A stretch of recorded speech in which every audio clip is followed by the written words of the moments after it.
capítulo de número 24. É o último capítulo do livro de Lucas.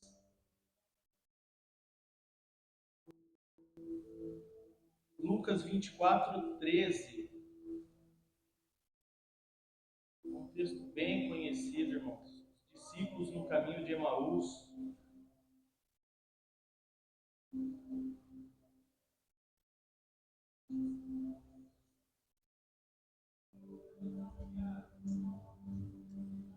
Glória a Deus. Todos encontraram? Amém? Lucas, capítulo de número 24, verso de número 13. Diz assim a palavra do Senhor. Naquele mesmo dia, 2 discípulos estavam indo para uma aldeia chamada Emaús, que ficava a uns 10 quilômetros de Jerusalém. E iam conversando a respeito de tudo o que tinha acontecido. Enquanto conversavam e discutiam, o próprio Jesus se aproximou e ia com eles. Porém, os olhos deles estavam como que impedidos de o reconhecer. Então ele lhes perguntou: por que é que vocês estão discutindo pelo caminho?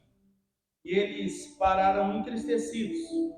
Um, porém, chamado Cleopas, respondeu: será que você é o único que esteve em Jerusalém e não sabe o que aconteceu lá, nesses últimos dias? E ele lhe perguntou: do que se trata?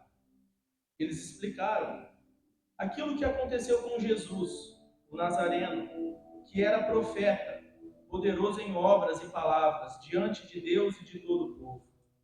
E como os principais sacerdotes e as nossas autoridades o entregaram para ser condenado à morte e o crucificaram, nós esperávamos que fosse ele quem havia de redimir Israel. Mas depois de tudo isso, já estamos no terceiro dia desde que essas coisas aconteceram. É verdade também que algumas mulheres do nosso grupo nos surpreenderam indo de madrugada ao túmulo e não acharam o corpo de Jesus. Voltaram dizendo que tinham tido uma visão de anjos, os quais afirmaram que ele vive. De fato, alguns dos nossos foram ao túmulo e verificaram a exatidão do que as mulheres disseram, mas não os viram. Então Jesus lhe disse: como vocês são insensatos e demoram para crer em tudo que os profetas disseram? Não é verdade que o Cristo tinha de sofrer e entrar na sua glória? E começando por Moisés e todos os profetas, explicou-lhes o que constava a respeito dele em todas as Escrituras.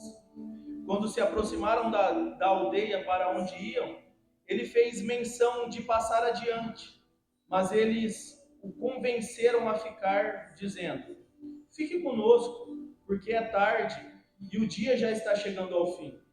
E entrou para ficar com eles. E aconteceu que, quando estavam à mesa, ele pegou o pão e abençoou. Depois, partiu o pão e deu a eles. Então, os olhos deles se abriram e eles reconheceram Jesus. Mas ele desapareceu da presença deles e disseram um ao outro: não é verdade que o coração nos ardia no peito quando ele nos falava pelo caminho, quando nos explicava as Escrituras? E na mesma hora, levantando-se, voltaram para Jerusalém, onde acharam reunidos os 12 e outros com eles, os quais diziam: de fato, o Senhor ressuscitou e já apareceu a Simão. Então, os dois contaram o que lhes tinha acontecido no caminho e como tinham reconhecido o Senhor no partir do pão.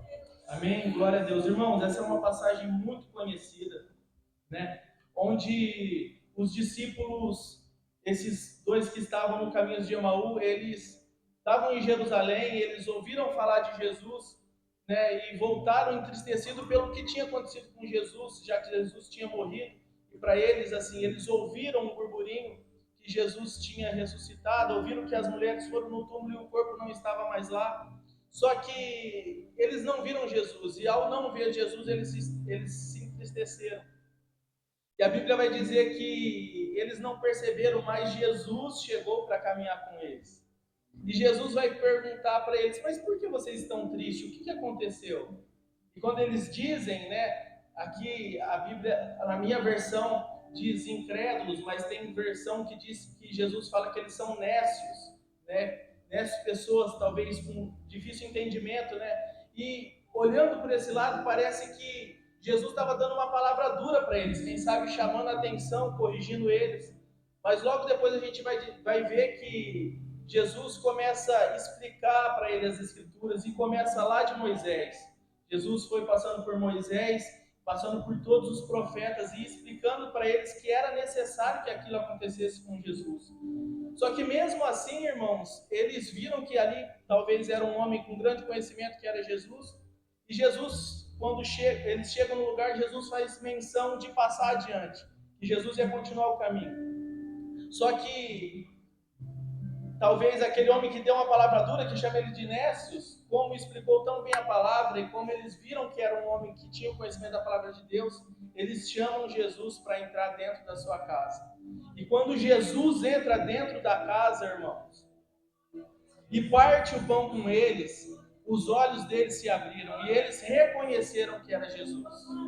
Talvez você tenha vindo na igreja, você tenha escutado pessoas aqui nesse culto falando de Jesus, falando o que aconteceu com Jesus, só que você não chamou Jesus ainda para dentro da sua casa. Talvez você não chamou Jesus ainda para dentro do seu coração. E quando você chamar Jesus para dentro do seu coração, irmãos, a mentira vai embora, seus olhos se abrem, a doença sai, a comunhão entra, o amor de Jesus entra, e você vai conhecer, e você vai entender que esse tempo todo ele estava do seu lado. Você vai entender que esse tempo todo ele estava falando com você, porque nesse momento você chamou Jesus para entrar. Então vai, irmãos, feche seus olhos, chama Jesus para entrar dentro do seu coração, chama Jesus para entrar dentro da sua vida, chama Jesus para tomar conta do seu casamento, chama Jesus para tomar conta da sua família. Fala, Jesus, pode entrar, entra na minha casa, Senhor, a casa é sua, essa casa é sua, Senhor, entra, faz morada, fala comigo. E Jesus vai te responder. Aleluia.